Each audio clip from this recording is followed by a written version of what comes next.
Juízes 6:11 diz: Então veio o anjo do Senhor e assentou-se debaixo do carvalho que está em Ofra, que pertencia a Joás a Biezrita, e Gideão, seu filho, estava malhando o trigo no lagar para o pôr a salvo dos midianitas. Então o anjo do Senhor lhe apareceu e lhe disse: O Senhor é contigo, homem valente. Respondeu-lhe Gideão: Ai, Senhor meu, se o Senhor é conosco, por que nos sobreveio tudo isto? E que é feito de todas as maravilhas que nossos pais nos contaram, dizendo: Não nos fez o Senhor subir do Egito? Porém agora o Senhor nos desamparou e nos entregou nas mãos dos midianitas. Então se virou o Senhor para ele e disse: Vai nessa tua força e livrarás Israel da mão dos midianitas. Porventura não te enviei eu? E ele disse: Ai, Senhor meu, como que livrarei Israel? Eis que a minha família é a mais pobre em Manassés, e eu, o menor na casa de meu pai. Tornou-lhe o Senhor: Já que eu estou contigo, ferirás os midianitas como se fossem um só homem. Ele respondeu: Se agora achei mercê diante dos teus olhos, dá-me um sinal de que és tu, Senhor, que me falas. Rogo-te que daqui não te apartes até que eu volte e traga a minha oferta e a deponha perante ti. Respondeu ele: Esperarei até que voltes. Amém. Poder sentar em nome de Jesus.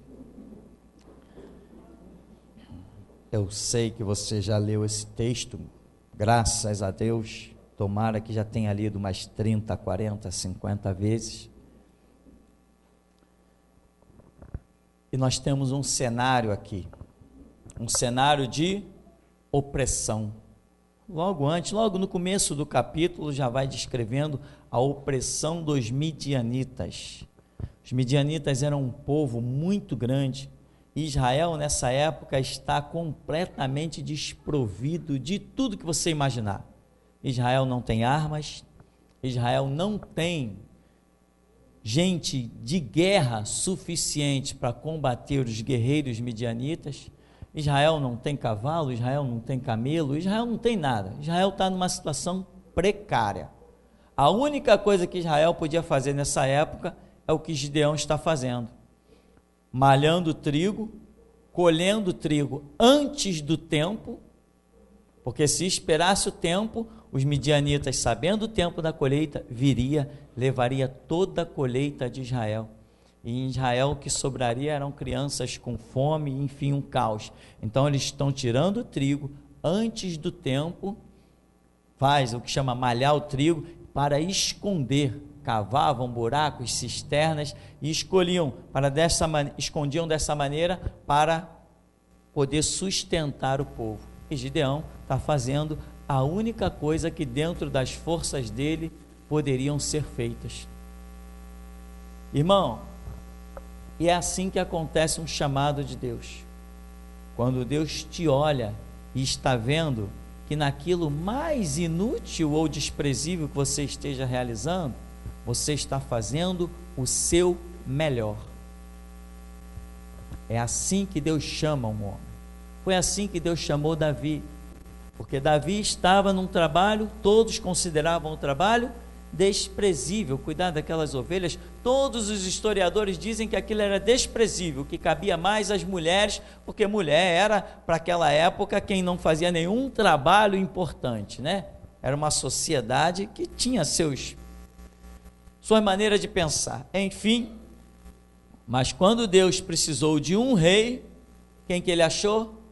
Davi, porque fazia um trabalho desprezível, mas no seu trabalho desprezível, ele era o melhor. Então Deus olhou o caráter daquele homem, daquele menino, naquele trabalho, e disse: esse aí que eu vou chamar.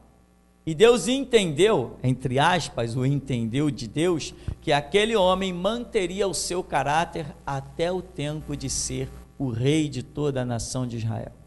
Então, meu irmão, a primeira lição que a gente sempre repete: o seu trabalho é desprezível, mas Deus, quando te olha, vê que você faz o seu melhor, Então, quando alguém dá o seu melhor, não está demonstrando o seu trabalho, está demonstrando o seu caráter.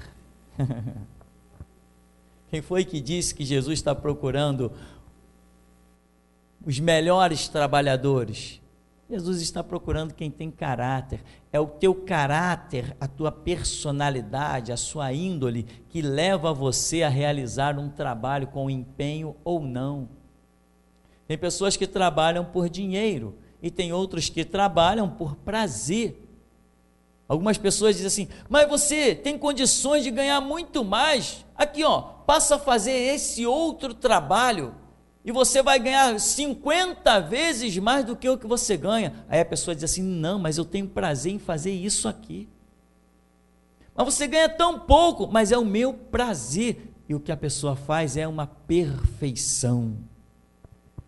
Assim é que Deus olha. Deus olha para nós e vê que nós temos um caráter, nós temos um conceito, nós temos um princípio. E não importa se o trabalho que a gente esteja fazendo seja aos olhos de uma sociedade, de um povo, de uma família, considerado o pior e o mais desprezível. Não importa. Se nós estamos dando o nosso melhor naquilo, o resultado vem.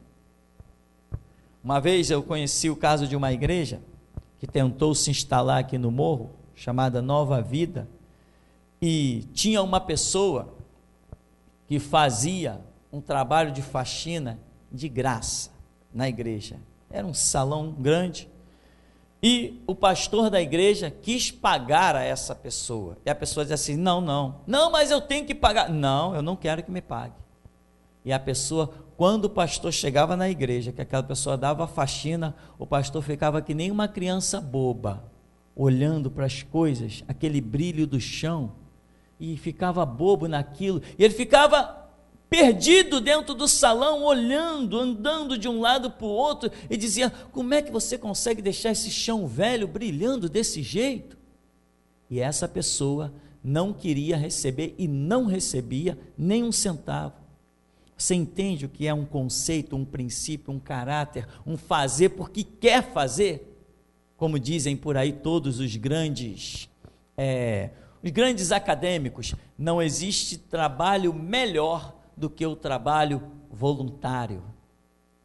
Você não está recebendo, você está fazendo porque você quer fazer, você quer ajudar, é voluntário. Então, se você é um voluntário, você dá o seu melhor. Quem trabalha por dinheiro, às vezes, já tem outros pensamentos. E aconteceu um tempo que essa pessoa não pôde mais fazer essa faxina na igreja. E o pastor chamou outra pessoa e se apresentou muitas pessoas, porque sabia que ele justamente ia querer pagar as pessoas. E ele pagou então, passou a pagar uma pessoa para fazer a faxina. E ele dizia: eu pago.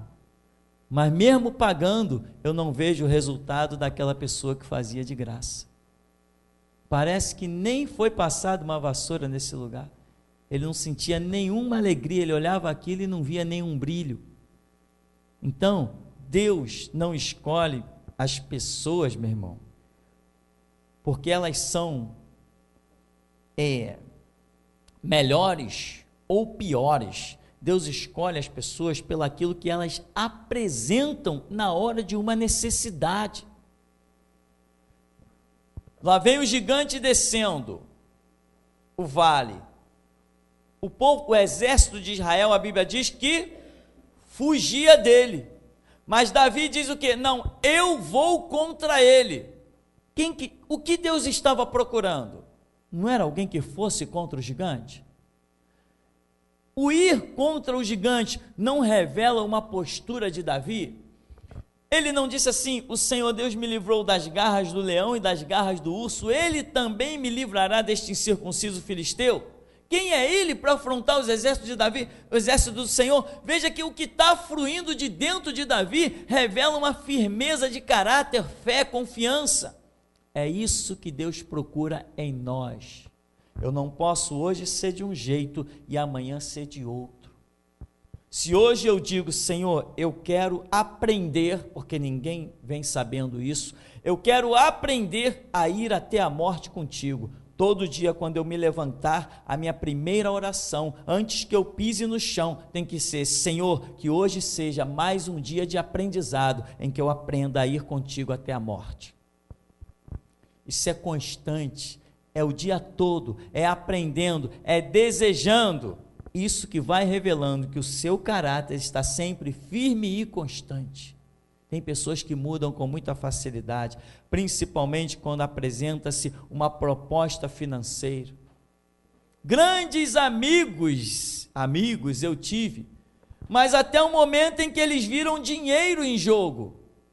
Quando eles viram dinheiro em jogo, eles esqueceram tantas coisas, o seu caráter muda completamente. Ou seja, o caráter muda não, o caráter se apresenta como verdadeiramente sempre foi. Irmão, nós temos que ser firmes e constantes, sempre abundantes. A nossa palavra tem que ser sempre sim, sim, não, não, sem dúvida. E é isto que é visto no caráter deste homem chamado Gideão. Observa aqui que diz, em princípio, no verso 12, então o anjo do Senhor lhe apareceu e lhe disse: o Senhor é contigo, homem valente. Respondeu: Senhor meu, se o Senhor é conosco. Ele não sabe nem com quem ele está falando. Gideão não sabe com quem está falando. Ele não presta nenhuma reverência, porque ele não sabe quem é aquele que está diante dele. Nós já conhecemos pela teologia, pelas próprias letras maiúsculas, pelas expressões, por tantas coisas. Depois lá na frente vai ser revelado no verso 21, quem é aquele. Nós sabemos que é o Senhor Jesus, antes que o verbo fez-se carne e habitou entre nós. Nós sabemos disso. Gideão ali, ele ainda não discerniu isso. Aquela pessoa, aquele anjo aparece, o Senhor Jesus aparece de uma maneira que ele não discerne quem está diante dele. E ele não consegue entender os projetos futuros que Deus tem com a vida dele. Meu irmão, deixa eu te dizer uma coisa: você ainda não entendeu quem está diante de você, e você ainda não entendeu os projetos que Deus tem contigo. Gloriosíssimos, o Senhor Deus vai adiante de ti. O Senhor, o teu Deus, está diante de você, mas não quer dizer que porque você lê tantas coisas na Bíblia que você tenha entendido isso, porque quem entende certas coisas se comporta de acordo com aquilo que entendeu. Você tem que demonstrar a sua firmeza, a sua confiança, a sua obstinação. Quando eu entendi que Pedro era um homem indouto, um homem iletrado, um homem, como a gente costuma dizer aí, um homem burro, sem ofensa. Burro é uma expressão, camarada ignorante, ou seja, o camarada que ignorava a ciência, ignorava as letras, ignorava as conjugações verbais, era um homem, como diz lá a Escritura, pesado de boca, pesado de língua. Quando eu olhei e vi que Jesus pegou Pedro e transformou naquela coisa que transformou, eu disse assim: ele pode fazer comigo também. E eu comecei a buscar isso. Todo dia, sagradamente, eu ia para o meu canto e ali eu ficava na presença do meu Deus. Bíblia, oração e louvor. Bíblia, oração e louvor. E o meu espírito começou a se abrir para mim entender o som espiritual da voz de Deus. A minha percepção espiritual começou a ser deslanchada. Os mistérios de Deus começaram a ser revelados, porque é isso que está escrito. O segredo do Senhor é para aqueles que o buscam. Você quer conhecer os segredos de Deus? Tem que buscar. Não venha com esse papo de não tenho tempo, porque se Jesus chama alguém, é porque esse alguém tem tempo. Agora, se você não está sabendo administrar o seu tempo, aí é outra história. Chega diante dele: Jesus, me dá graça para administrar o meu tempo, de modo que eu possa estar na tua presença, porque se ele te chamou, tem que ter tempo, e ele move todas as coisas. Aqui então diz, no verso 12, então o anjo do Senhor lhe apareceu e disse: Senhor é contigo, homem valente. Respondeu: Senhor meu, se o Senhor é conosco, por que nos sobreveio tudo isso? E você vai ver um diálogo, meu irmão. Ele vai dizer que foi feito das maravilhas que nossos pais nos falaram, etc, etc, de como subiu do Egito. Gideão não demonstra muitas palavras de alguém que seja um ser valente. Você entende isso? E eu te pergunto, Gideão era um valente? Não tem como ver Gideão valente. Ele não é valente. Mas você sabe que o que Deus fala das suas vidas, da sua vida muitas vezes, não é o que se vê no presente? É o que se vê no futuro? Quando Deus me chamou, Ele já estava vendo esse dia de hoje. Mas ninguém mais além de Deus via o dia de hoje. Hoje eu sou valente. Hoje eu sou valente. Hoje eu olho no espelho e me reconheço um valente. Hoje eu reconheço. Hoje eu sou um cara valente. Mas há 15 anos atrás, eu não via esse cara valente.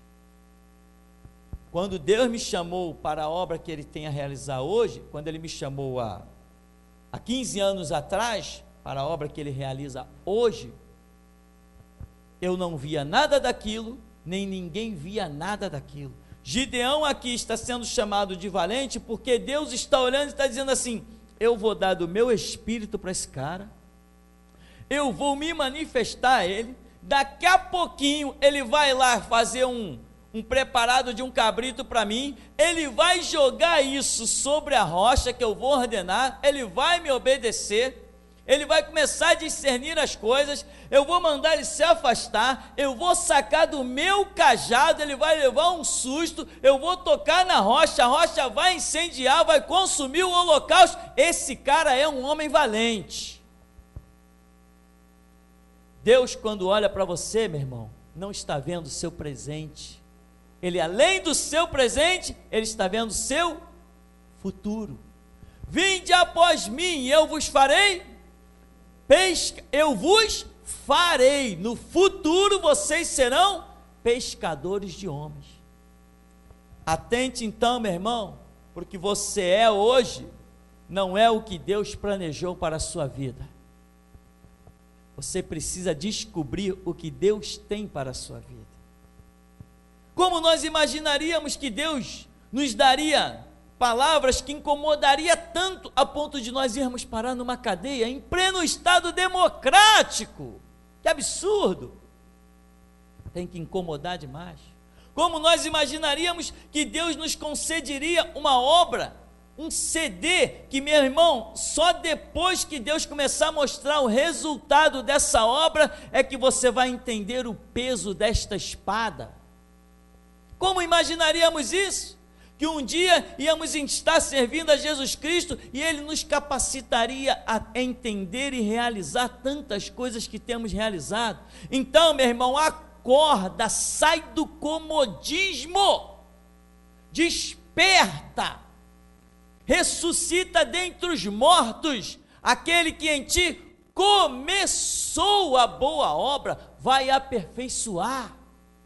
Muitas pessoas, olha, dentro dessa igreja, pessoas estão aqui dentro e começaram num caminho de Deus, numa obra que deveria ser aperfeiçoada, e abandonaram. Tem gente aqui dentro nessa noite, não é um nem dois, não, vários começaram no caminho e abandonaram, e quando Deus veio olhar, não achou preparado. E assim, meu irmão, é o futuro de muita gente. Quando Deus vem no futuro de cada um de nós para realizar determinadas obras, Ele vê que muitos de nós abandonaram as primeiras, e quando abandonamos as primeiras obras, elas não podem ser transformadas nas últimas, porque Deus não realiza últimas obras contigo, Ele pega as primeiras e vai transformando até que elas se tornem nas últimas. Não sei se você entendeu, eu entendi, não sei se você entendeu. Ou seja, se Deus começou algo contigo lá atrás, você não vai poder abandonar e lá na frente achar que Deus vai recomeçar contigo com outra coisa. Não, Ele vai tratar contigo desde o começo até o final. Essas são as obras perfeitas e poderosas de Deus, obras arraigadas, fundamentadas. Afinal de contas, a igreja surgiu do nada? Não, a igreja surgiu de onde? A igreja não procede da lei? Não é o cumprimento da lei que gera a igreja? Ora se é. Sem Antigo Testamento existiria um Novo? Eu te digo, não. Sem Antigo não pode existir um Novo. Se esse se chama Novo, é porque tem que existir um Antigo. Porque senão não cabe o nome de Novo. E Jesus veio e disse: um novo mandamento vos dou, eu trago um Novo Testamento. A Escritura é clara nessa interpretação, porque existia uma base antiga para ser hoje entendida. Ele diz, respondeu Gideão: se o Senhor é conosco, por que nos sobreveio tudo isso? O que é feito de todas as maravilhas que nossos pais nos contaram, dizendo: não nos fez o Senhor subir do Egito, porém agora o Senhor nos desamparou e nos entregou na mão dos midianitas. Olha a expressão de Gideão. Não tem coisa antiga dentro dele? O que foi feito das maravilhas que nossos pais nos contaram? Como? Porque ele nos desamparou agora, nos entregou nas mãos dos midianitas? Se ele nos fez subir do Egito. Entende, irmão, que para que as obras de Deus aconteçam na tua vida, tem que haver alguma coisa dentro de você que Deus possa usar, que Deus possa mover, que Deus possa abalar. Deus no princípio criou o mundo do nada, mas agora com a sua vida você tem que ter alguma coisa dentro de você. Chega uma mulher diante de Eliseu: olha, eu estou à beira da morte, vem aí os credores levar meu filho como escravo. Mulher, o que você tem em casa?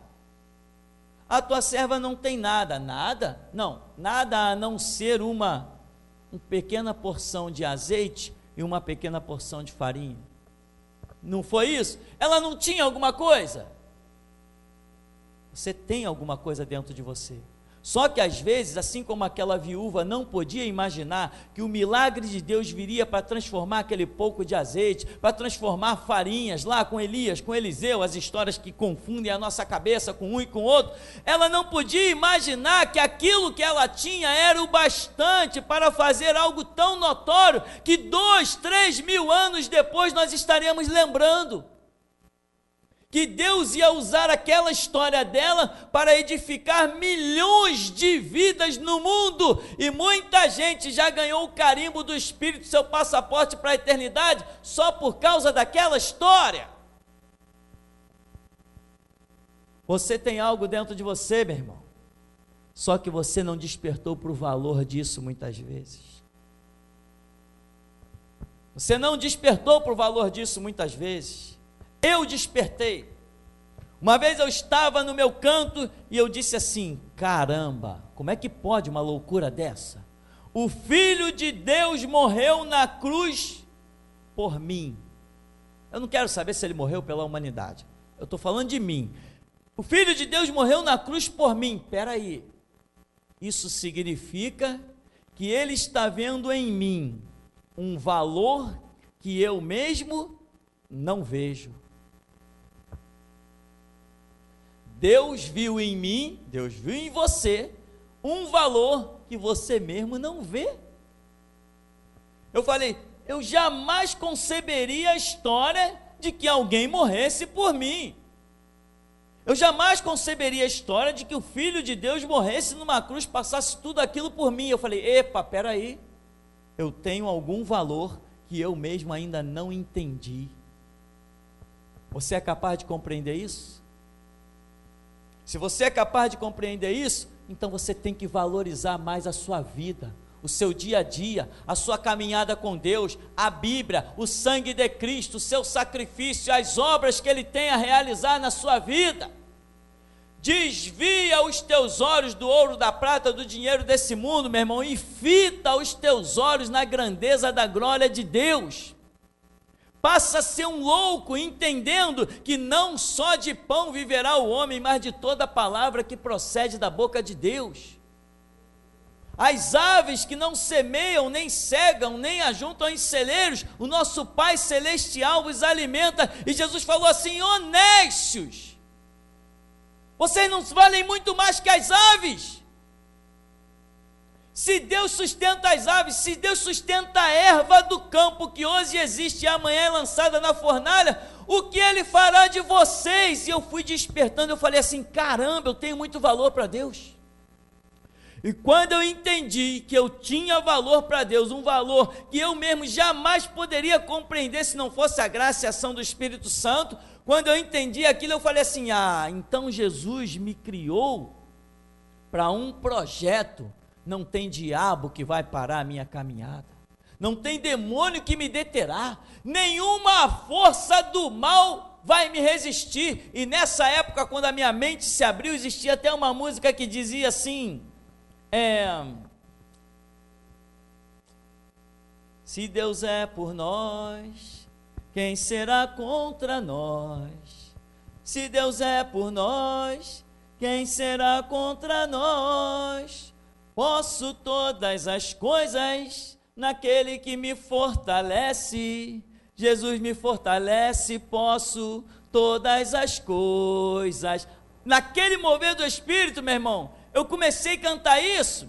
Eu não sei quantas horas eu fiquei cantando só isso, por causa de um mover do Espírito. Eu entendi, Deus me ama, Jesus morreu por mim, Ele me deu o seu Espírito, milhares de almas, milhares de vidas derramaram seu sangue para essa palavra regada com sangue chegar até a mim, porque Deus me amou.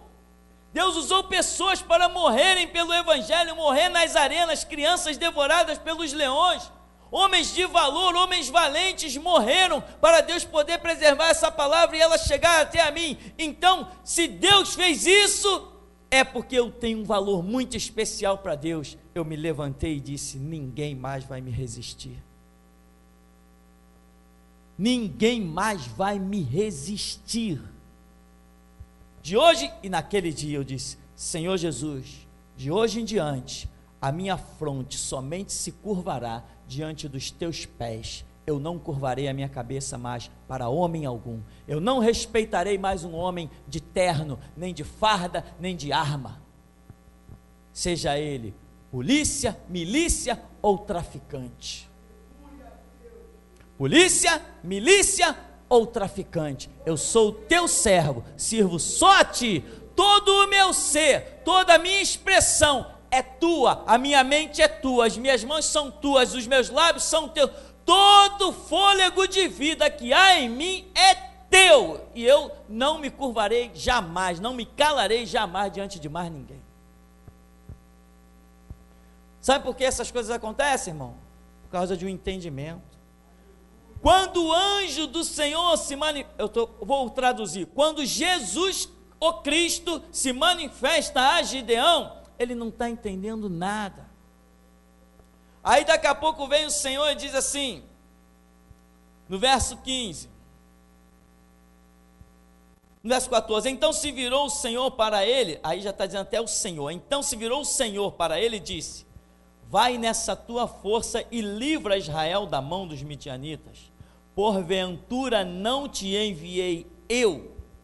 E ele disse: ai, Senhor meu, com que livrarei Israel? Eis que minha família é a mais pobre em Manassés, eu o menor na casa de meu pai.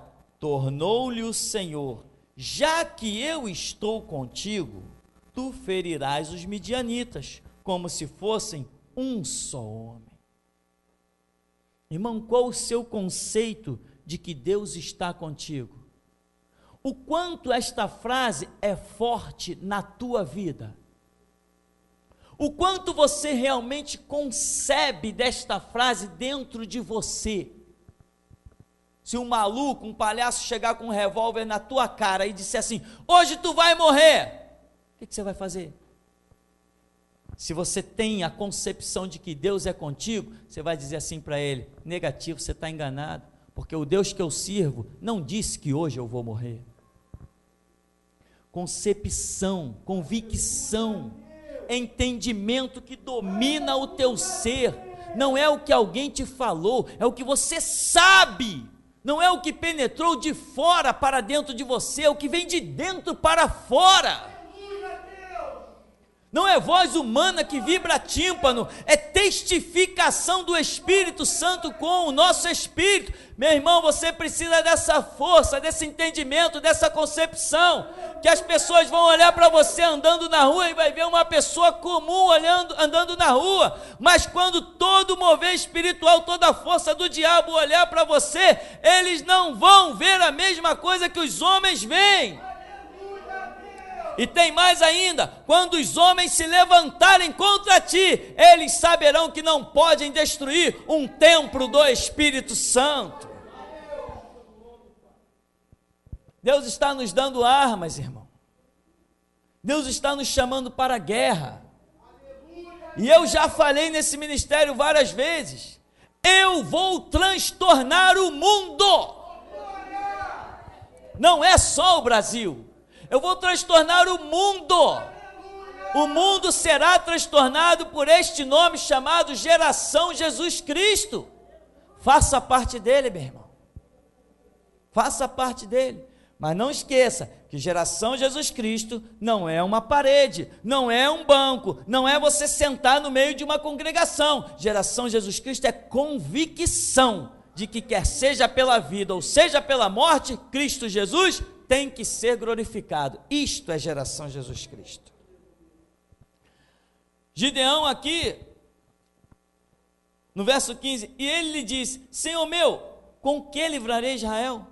Minha família é menor, enfim. Aí no verso 16, tornou-lhe o Senhor, já que eu estou contigo, ferirás os midianitas como se fossem um só homem. Olha o verso 17, Gideão respondeu, epa, peraí, se agora achei mercê diante dos teus olhos, dá-me um sinal de que és tu, Senhor, que me falas. Até ali, ele não está sabendo quem está diante dele. Irmão, deixa eu dizer, até aqui, você ainda não descobriu quem está diante de você. Ainda não descobriu, como deveria descobrir. Você ainda tem temores, você ainda tem medos, você ainda tem a preocupação, não, se eu for preso, meu filho é pequeno, como é que vai ficar isso, como é que vai ficar aquilo? Meu irmão, posso todas as coisas em Cristo que me fortalece, todas as coisas. Se Cristo me fortalece, eu posso até ver os meus filhos esquartejados diante dos meus olhos. Isso não vai me destruir, isso vai me transformar num homem muito mais valoroso na mão do Todo-Poderoso. E desde quando sangue inocente abateu alguém? Aleluia, Deus! Sangue inocente, meu irmão, sempre foi o nosso combustível. Temos uma canção no CD, aonde dizemos, muitos pensaram que o sangue derramado ficaria esquecido, mas o Espírito Santo, nos últimos dias, suscita o valor deste sangue. E no meio das músicas eu tenho várias expressões onde eu falo coisas. E coisas que são faladas aqui, meu irmão, mostram o valor do sangue. Essa capa desse CD vem cheia de pontos de sangue. As canções falam sangue o tempo todo.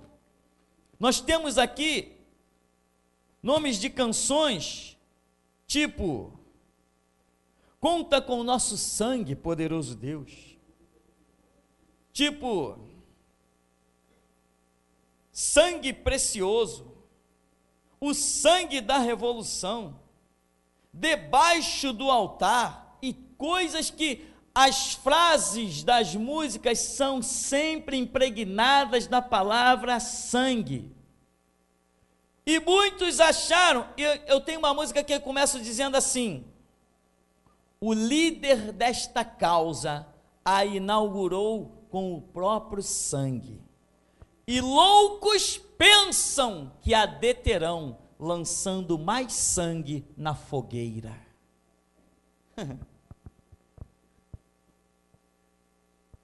Não tenha medo do futuro, não tenha medo do vermelho do sangue, não tenha medo do sacrifício que você tem a prestar nesta obra, não tenha medo dos gritos que você vai dar, eles nunca serão maiores que aqueles que foram dados lá na cruz. Não tenha medo da sua via dolorosa, meu irmão, ela nunca será maior que a de Jesus Cristo. Não tenha medo da sua arena, porque não vai suplantar a de Cristo Jesus. Não tenha medo dos leões que você tem a enfrentar. Apenas lembre-se que ainda que você viva entre as feras, os anjos vão te servir. Gideão, quando o anjo do Senhor diz assim para ele: olha, já que eu sou contigo, tu ferirás os midianitas como se fosse um só homem. Ele falou: como é que é?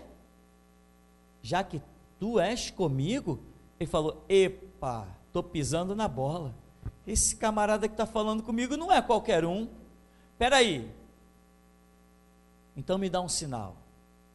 Tu é comigo? Me dá um sinal. Espera aí, não sai daí. Eu vou preparar uma oferta e vou trazer para você. Eu quero ver se realmente quem é você, afinal de contas, eu preciso de um sinal. Gideão vem, o anjo, o Senhor diz assim para ele: põe aqui a tua oferta, derrama o caldo, agora afasta, fica de lado. Saca do cajado, não sacou da espada. Ele está convocando Gideão para uma batalha, para uma guerra imensa. Ele poderia ter sacado da espada, ele sacou do cajado, porque o nosso Deus é aquele que vence todas as batalhas sem precisar de arma alguma.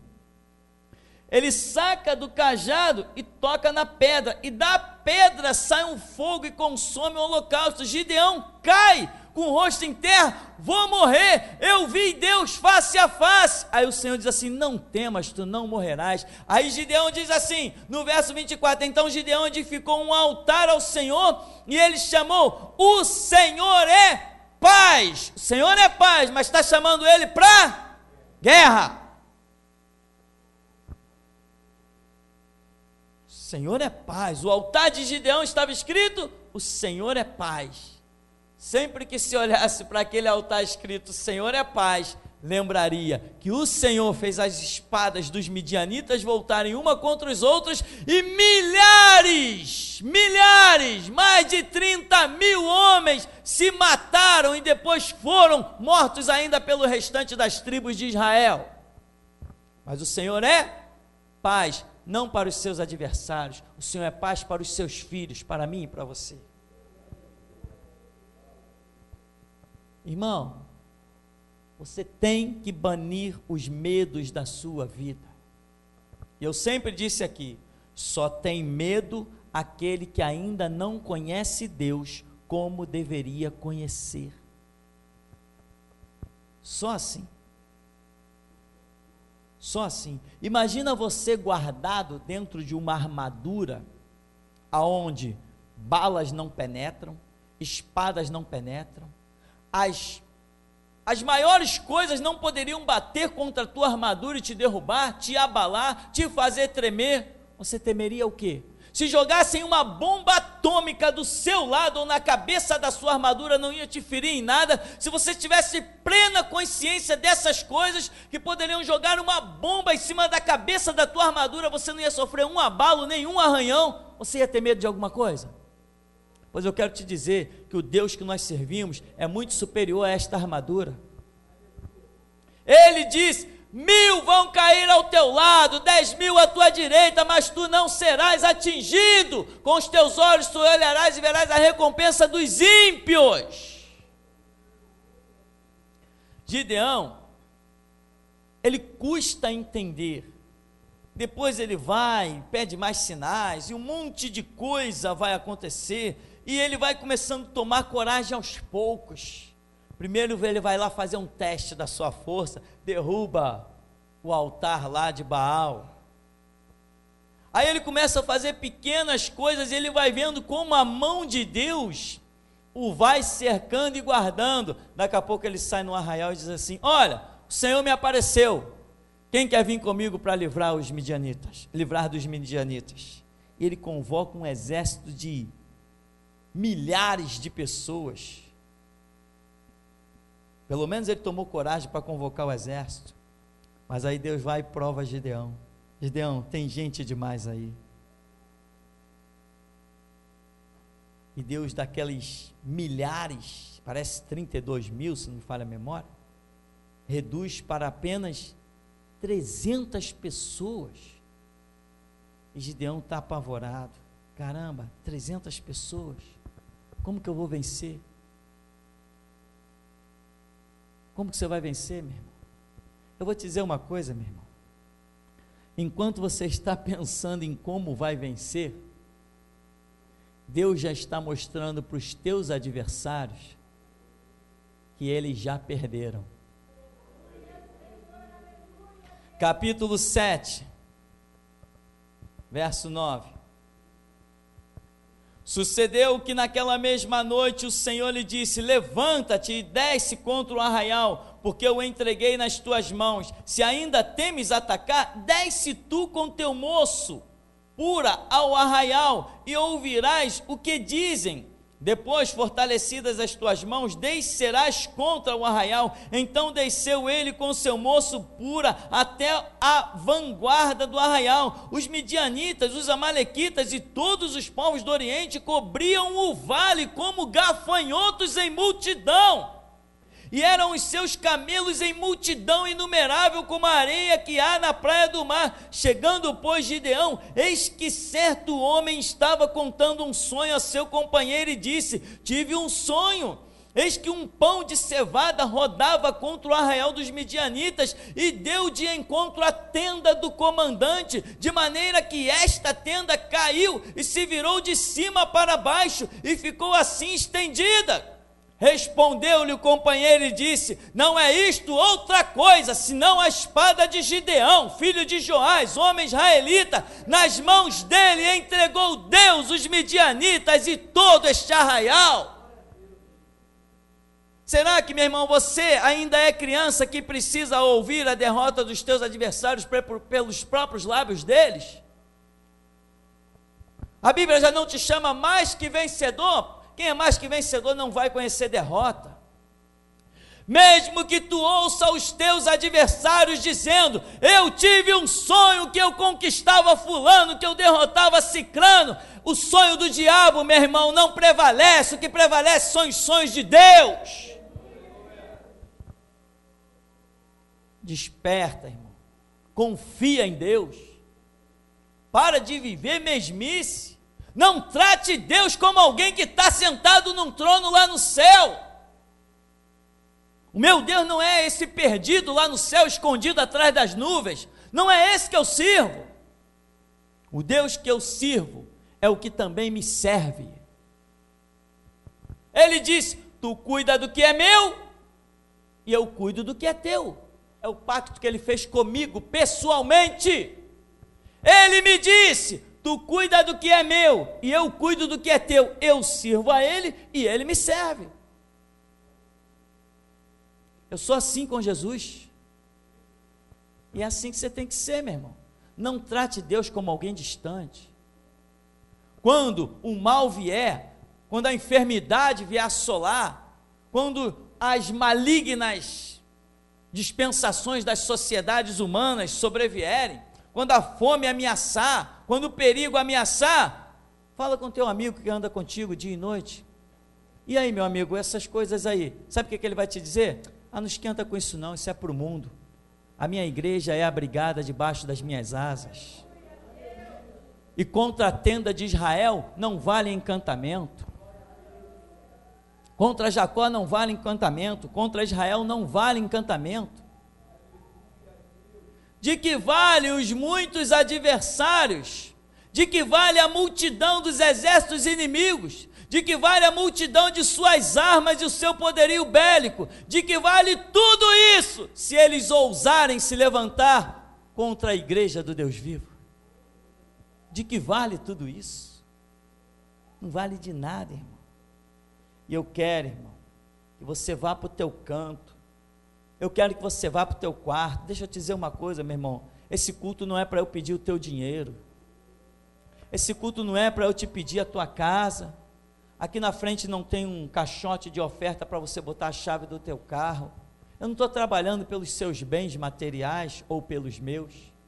Eu quero que você aprenda a entrar no teu canto e vencer todos os teus temores.